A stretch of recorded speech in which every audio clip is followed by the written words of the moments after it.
नमस्कार। सरकार को शिक्षक और शिक्षा हितों में कार्य करना होगा, ये कहना है प्रोफेसर अरुण कुमार का। शिक्षकों की स्थिति सरकार ने दयनीय बना दी है, ये भी कहना है प्रोफेसर अरुण कुमार का। अब आइए आपका ध्यान हम आकृष्ट कराते हैं अरुण कुमार के द्वारा दिए गए एक ज्ञापन पत्र के में। उन्होंने सबों का ध्यान और बिहार सरकार का ध्यान को आकर्षित करने के लिए शिक्षा जगत के फौरी सवालों की ओर आकर्षित करते हुए उनके समाधान का अनुरोध बिहार सरकार और खासकर मुख्यमंत्री से करना चाहा है, ताकि परेशान और हताश शिक्षा जगत के शिक्षकों, कर्मचारियों और छात्रों को तत्कालीन राहत मिल सके। साथ ही साथ बिहार के शिक्षा जगत में एक सकारात्मक माहौल का निर्माण हो, इसके लिए निश्चित तौर पर एक अच्छा माहौल बनाने का समय तय करना होगा। साथ ही उन्होंने प्रोफेसर अरुण कुमार ने बिहार सरकार को अपने पत्र के माध्यम से कुछ मांगे भी ज्ञापन के माध्यम से सौंपा है, जिसमें है कि बिहार के माध्यमिक और उच्च माध्यमिक शिक्षकों के साथ करीब 70 दिनों की हड़ताल के बाद मुख्यमंत्री के पहल पर समझौता हुआ, जिसमें कहा गया कि सामान्य स्थिति होने पर वेतनमान, सेवा शर्त, नियमावली एवं अन्य मांगों पर सकारात्मक रूप से विचार किया जाएगा। अब राज्य की स्थिति सामान्य हो चली है, इसीलिए आगामी चुनावों की प्रशासनिक तैयारी प्रारंभ भी कर दी गई है। जल्द ही चुनाव और आचार संहिता भी लग सकती है। मुख्यमंत्री से अरुण कुमार ने आग्रह किया है कि शिक्षक संघों के साथ अविलंब वार्ता कर शिक्षक और शिक्षा के हित में अनुकूल निर्णय अविलंब करें और अपनी वचनबद्धता को विश्वसनीय बनाए रखें। दूसरी मांग जो उन्होंने रखा है वो है कि हाल ही में राज्य सरकार ने उर्दू विद्यालय के शिक्षक को 7वें वेतनमान देने का फैसला किया है, जो सराहनीय और स्वागत योग्य कदम है। परंतु समान कोटि के संस्कृत विद्यालयों को शिक्षक के लिए समान फैसला आज तक लंबित है। उन्होंने बिहार सरकार पर आरोप लगाया है कि आप भाषा में कहीं न कहीं सौतेलापन व्यवहार कर रहे हैं। आप वोट लेने के लिए उर्दू भाषा के शिक्षकों को समान वेतन संहिता का लाभ देने जा रहे हैं, वहीं पर आप संस्कृत भाषा जो कि देव भाषा है, प्रकृत भाषा है, सर्वविदित भाषा है, उस भाषा के उस शिक्षक के साथ आप सौतेलापन व्यवहार करना बंद करें।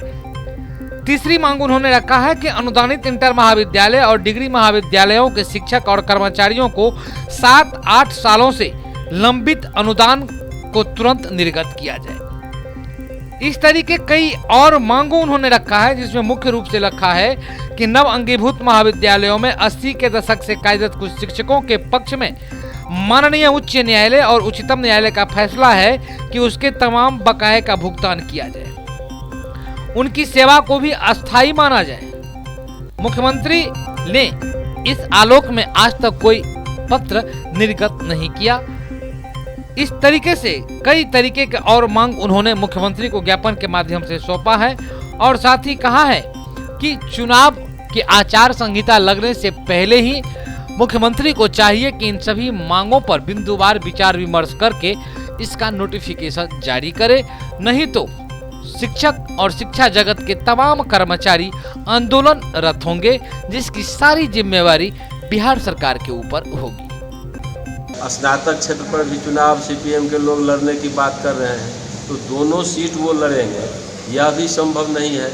इसलिए हम लोग बात कर रहे हैं राज्य स्तर पर, राष्ट्रीय स्तर पर कि रामदेव राय जी इस सीट को छोड़ दें और स्नातक पर भारतीय कम्युनिस्ट पार्टी उनको समर्थन करेगी। तो जिसकी संभावना आपके सामने अरुण जी ने व्यक्त किया कि नॉमिनेशन का समय आते आते हो सकता है शिक्षक निर्वाचन क्षेत्र पर वामपंथ के उम्मीदवार अरुण जी हों और स्नातक में फिर जो सीपीएम के उम्मीदवार होंगे उनको हम लोग समर्थन करेंगे और संयुक्त चुनाव लड़ा जाएगा। यदि रामदेव राय जी हकहिता करते हैं और चुनाव लड़ते ही हैं, उस परिस्थिति में भी भारतीय कम्युनिस्ट पार्टी इस क्षेत्र की आवश्यकता के अनुकूल अरुण जी को जो एक शिक्षक के जोहार देता है से आज चुनाव लड़ाने की बात कर रही है।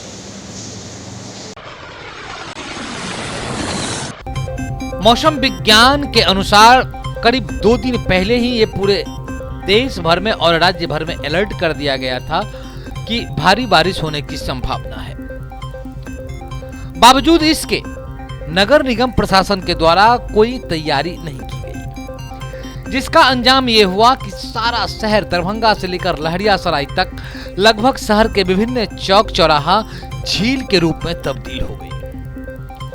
आइए हम आपको दिखाते हैं कुछ ऐसे चौक चौराहों की नजारा दरभंगा लहरियासराय के प्रमुख चौक चौराहों के रूप में जाना जाता है।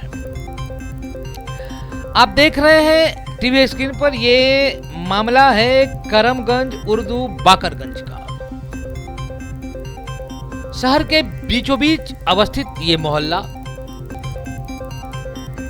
पानी के कारण, जल निकासी नहीं होने के कारण किस तरीके से झील में तब्दील हो गई है, आप स्वयं देख रहे हैं। ऐसा नहीं है कि ये कोई नया मोहल्ला है, यहाँ लोग नए आकर बसे हैं, नया कॉलोनी बसी है जिसके कारण कोई सभी सुविधाएं मुहैया नहीं कराई गई है। ये दरभंगा शहर का पुराना बस्ती है, पॉश इलाका माना जाता है, व्यवसायियों का केंद्र माना जाता है, लेकिन स्थिति क्या है आपके सामने है, आप खुद देख रहे हैं। आइए जरा उससे आगे हम लोग बढ़े। दारू भट्टी चौक सदियों से नामी चौक है, वहां का नजारा आप स्वयं देख लीजिए, क्या स्थिति बयां कर रही है वहां की स्थिति, किस तरीके से पानी लगा है और लोग उस पानी में भी आवाजाही कर रहे हैं। लहरियासराय गुदरी के अंदर जहां प्रतिदिन लोग सामान खरीदने के लिए जाते हैं और वो भी कच्चा सामग्री, कच्चा सब्जी खरीद बिक्री के लिए लहरियासराय गुदरी जाना जाता है। लहरियासराय गुदरी का ये हाल है, आप स्वयं देखिए ये किस तरीके से लहरियासराय गुदरी में पानी लगा है एक दिन का पानी होने के उपरांत। जबकि भारत सरकार के मौसम विज्ञान की अगर हम बात माने, उसके द्वारा जो पत्र निर्गत किया गया है, जो चेतावनी जारी की गई है आम जनता के लिए, उस चेतावनी की अगर हम बात करें तो अभी आज के बाद 3 दिन और ऐसे ही बारिश होने की संभावना है। अब ऐसे स्थिति में ऊपर वाला ही मालिक है कि इस स्थिति में शहर का हाल क्या होने वाला है। ऐसा नहीं है कि ऐसा हाल पहली बार हुआ है। दरभंगा नगर निगम प्रशासन के द्वारा हर वर्ष इसके लिए नए नए बजट का प्रावधान होता है, बजट भी पास होता है और कुछ काम भी कराए जाते हैं, लेकिन जल निकासी की समस्या जहां थी, जहां रहती है, वहीं पर अस्थायी है। समस्या का समाधान आज तक नहीं हुआ। जनहित एक्सप्रेस न्यूज बार बार इस समस्याओं को आप लोगों के समक्ष रखता रहा है कि शहर की क्या स्थिति है।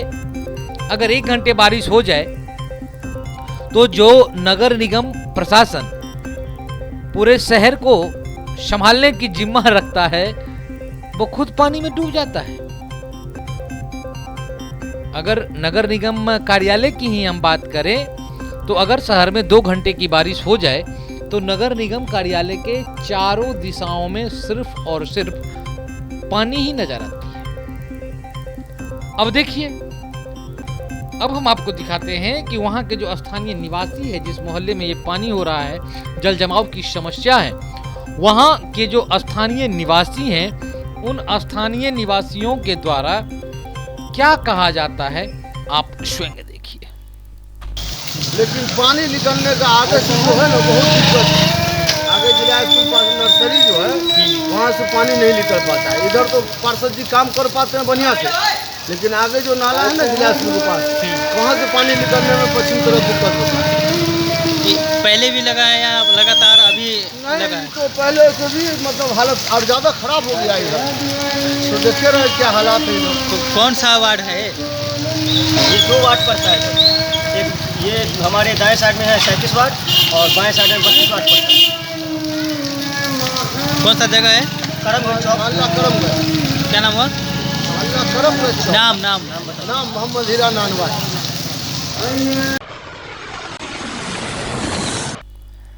दरभंगा जिला बजरंग दल के कार्यकर्ताओं के द्वारा आजमनगर मोहल्ले में हुए बम धमाके को लेकर उच्च स्तरीय जांच एवं क्षतिग्रस्त मकानों को मुआवजा दिलाने के लिए 1 दिवसीय धरना का आयोजन किया गया।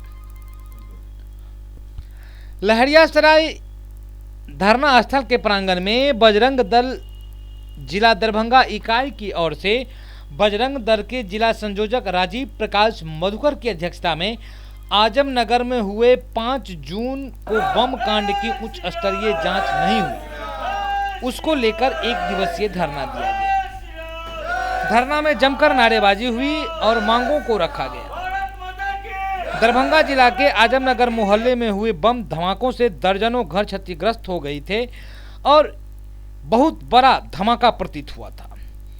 बजरंग दल के जिला संयोजक राजीव प्रकाश मधुकर ने कहा कि 5 जून को हुई आजमनगर मोहल्ले में बम धमाकों के राजनेता, जनप्रतिनिधि एवं जिला प्रशासन के द्वारा सुतली बम का दर्जा दिया जा रहा है।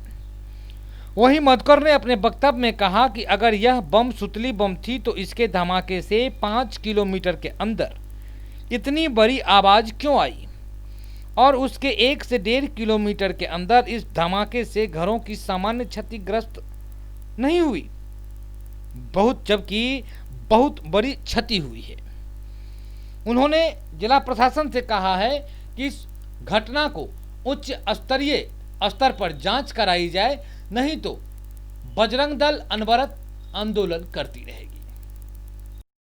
बजरंग दल की ओर से दिया जा रहा है 5 जून को हुई आजमनगर में बम कांड को लेकर आज 1 दिवसीय धरना दिया गया है।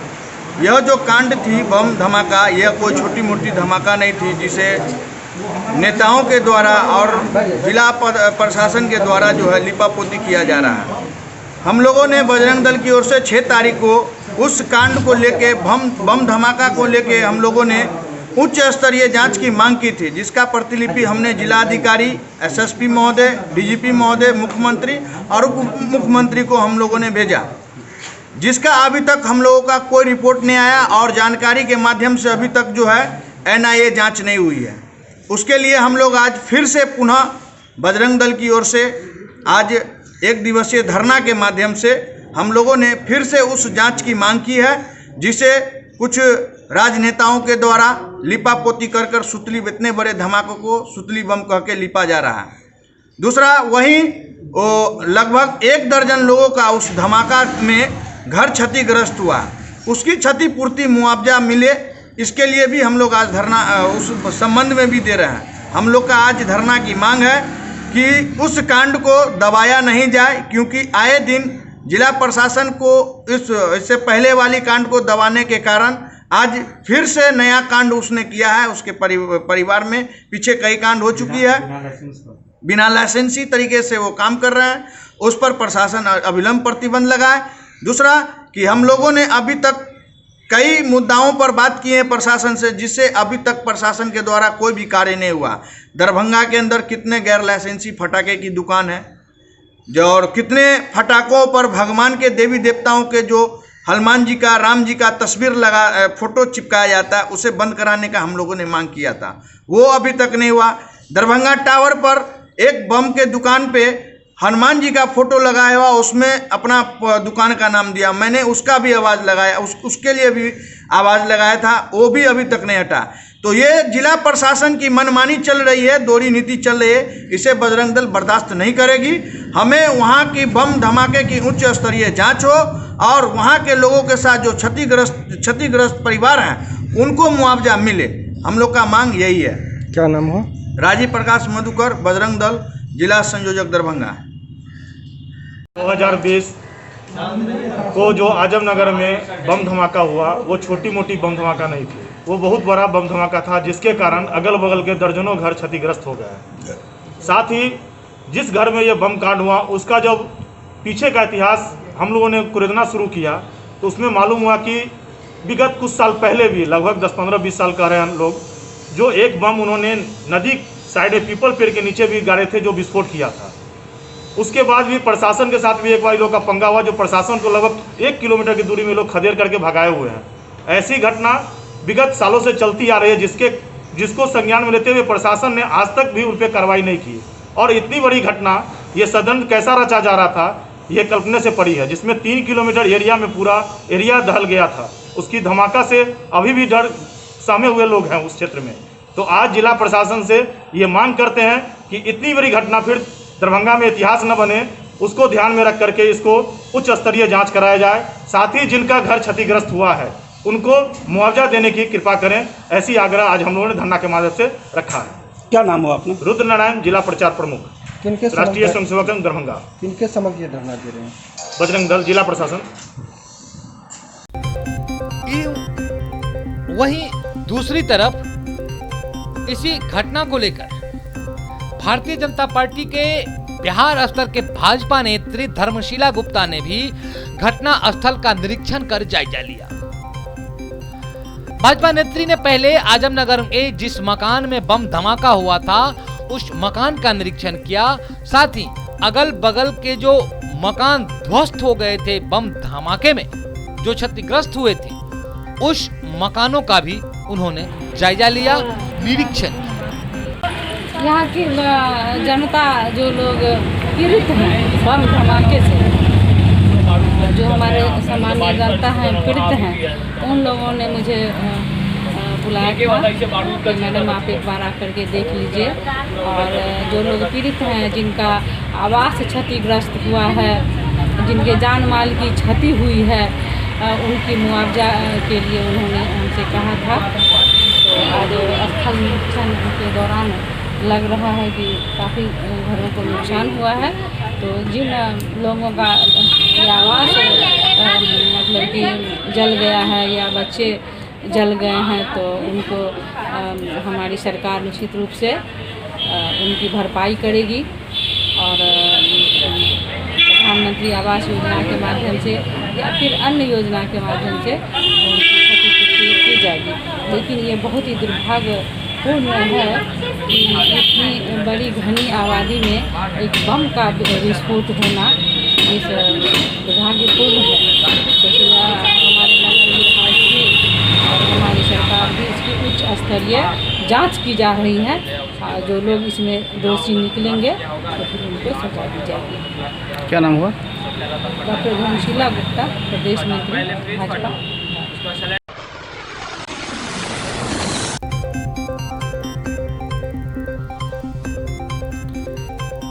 महीनों बीत जाने के बाद अपराधियों के विरुद्ध पुलिसिया कार्रवाई नहीं होने से पूरे परिजन के बीच दहशत का माहौल कायम है।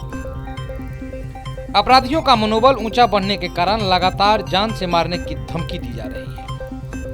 अब आइए हम आपको बताते हैं कि आखिर पूरा माजरा क्या है।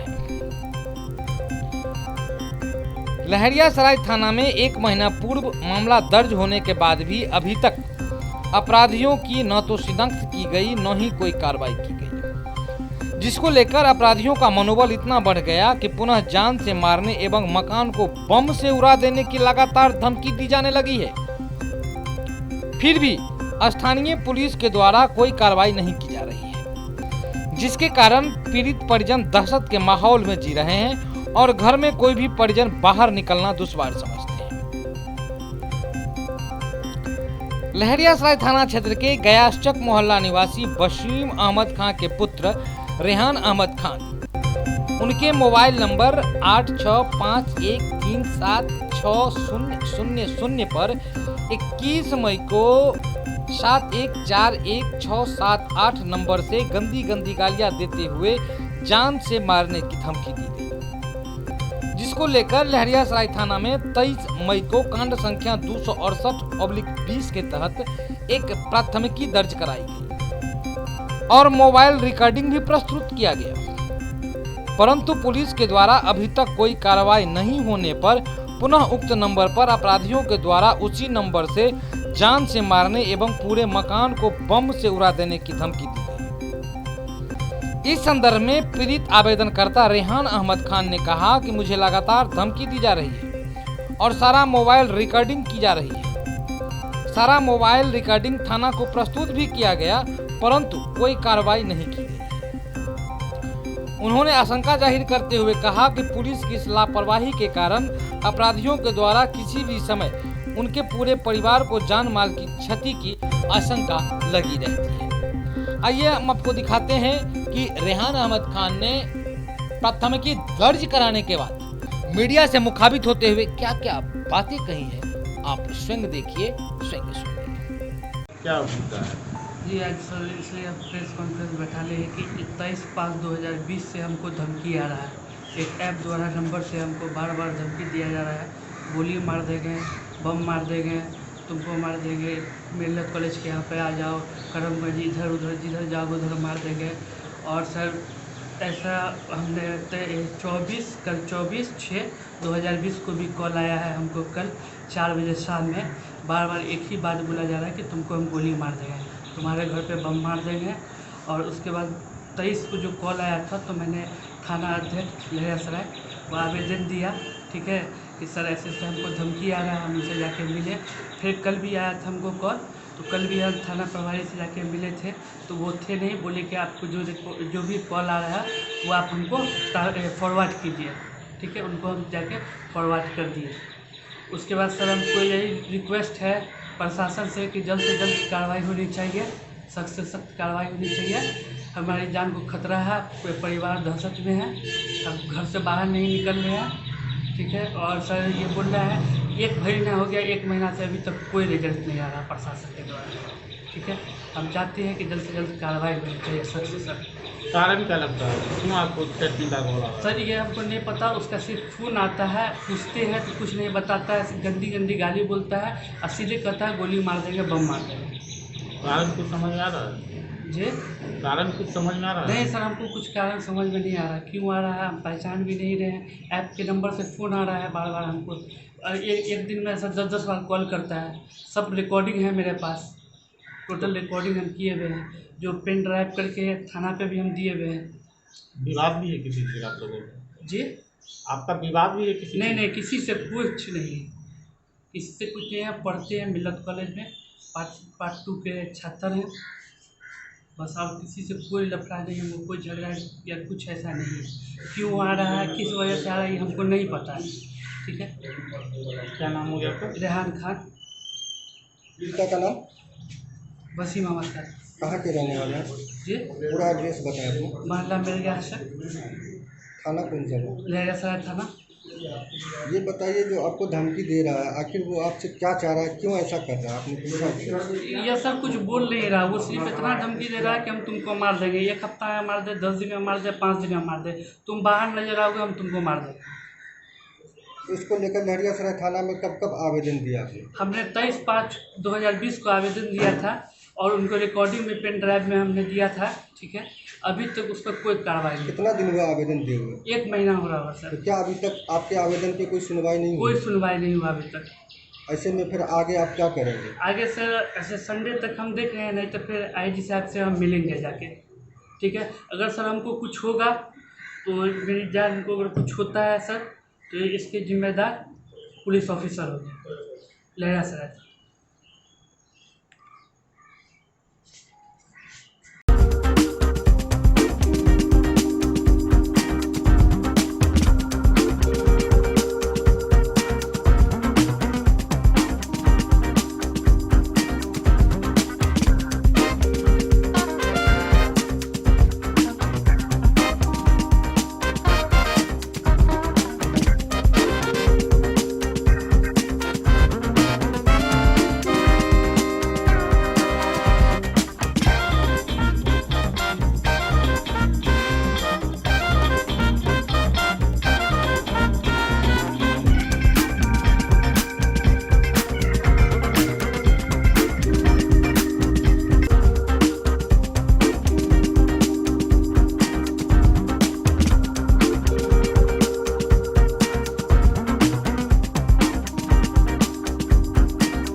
Angel high school, Angel girls high school, Bhigo Darbhanga. हमारे यहाँ का रिकॉर्ड रहा है कि 100% एग्जामिनेशन में बच्चे सिक्योर करते हैं, रिजल्ट 100% होता है। Smart classes, indoor outdoor games, judo karate, नृत्य एवं संगीत, सेल्फ डिफेंस के अंतर्गत martial art classes specially girls के लिए 25,000 बुक्स कलेक्शन युक्त बड़ी लाइब्रेरी, 5वीं से लेकर 12वीं तक के बच्चों के लिए फिजिक्स, केमिस्ट्री, बायोलॉजी एवं कंप्यूटर का बेहतरीन लैब व स्पेशलिस्ट फैकल्टीज, सीसीटीवी युक्त वर्ग कक्ष, खेलने के लिए बड़ा व मुफ्त खेल का मैदान, दूर से आने जाने वाले बच्चों के लिए वाहन की सुविधा।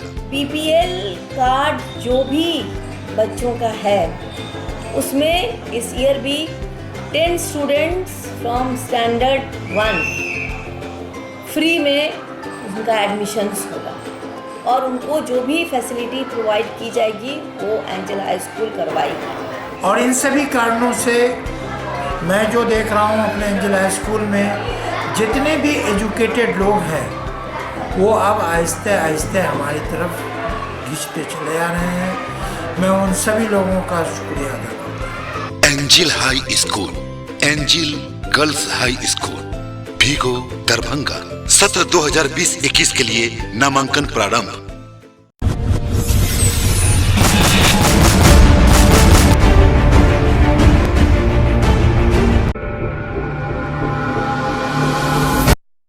Manners public school senior branch Dilawarpur Darbhanga. हमारे यहाँ बच्चों के लिए पठन पाठन की उत्तम व्यवस्था, अनुभवी शिक्षकों द्वारा दी जाती है बेहतर शिक्षा। और ये बच्चों के खेलने के लिए मुफ्त खेल का मैदान, हॉस्टल की भी उत्तम व्यवस्था, हॉस्टल में रहने वाले छात्रों के लिए शुद्ध एवं पौष्टिक भोजन की भी उत्तम व्यवस्था है। Hello friends, my name is Anisha Kumari, I read in class 6। मैं अपने स्कूल के बारे में बताना चाहती हूँ। मेरा स्कूल बहुत अच्छा है। यहाँ पे अलग अलग चीज़ सिखाई जाती है, कला प्रतियोगिता होती है, स्पोर्ट्स होते हैं और यहाँ पे कंप्यूटर लैब, स्मार्ट क्लासेस है और स्कूल से बहुत खुश हूँ। मैनर्स पब्लिक स्कूल में अच्छा से अच्छा शिक्षा देना चाहते हैं। शिक्षा के माध्यम से हम बच्चे को जिस क्षेत्र में जाना चाहते हैं, चाहे वो मिथिला पेंटिंग हो, चाहे वो मतलब ड्राइंग हो, जो भी है कला हो, जिस क्षेत्र में हमारे बच्चे जाना चाहते हैं उसके लिए हम तत्पर रहते हैं। बच्चों के उज्जवल भविष्य के लिए एक बार Manners public school senior branch में जरूर नामांकन करवाएं। सत्र 2020-21 के लिए नामांकन प्रारंभ। मैं मैनर्स पब्लिक स्कूल के निर्देशक उमेश कुमार यादव बोल रहा हूँ। मैनर्स पब्लिक स्कूल मैंने अपने इस पिछड़े हुए इलाके के विकास के उद्देश्य से यहाँ स्थापना किया था और उस विकास में हमेशा मैं तत्पर रहता हूँ। इस स्कूल के बच्चे बहुत आगे बढ़े हैं।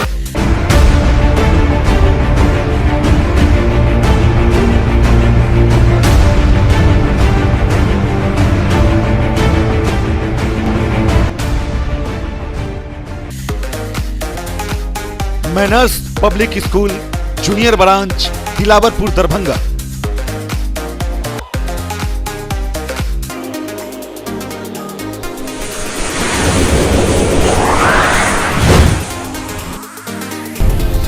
हमारी विशेषताएं लगातार कम शुल्क में उच्च कोटि की शिक्षण व्यवस्था, सुसज्जित एवं विस्तृत कक्ष। मैं ऋषिकेश कुमार, उप निर्देशक manners public school Dilawarpur Darbhanga. शिक्षा मनुष्य की बेसिक चीज होती है। ये विद्यालय 2 जनवरी 1995 से स्थापित है। मेरे बच्चे एक अच्छे स्कूल में पढ़े। योग्य एवं अनुभवी शिक्षक एवं शिक्षिका, हिंदी, अंग्रेजी, संस्कृत एवं उर्दू में से 3 भाषाओं का अध्यापन, कंप्यूटर लैब, सीसीटीवी से युक्त वर्ग कक्ष, जिसमें हमारे बच्चे उस शिक्षा को ग्रहण कर अपनी उज्जवल भविष्य की ओर अग्रसरित होते हैं। विज्ञान प्रयोगशाला, पुस्तकालय की व्यवस्था,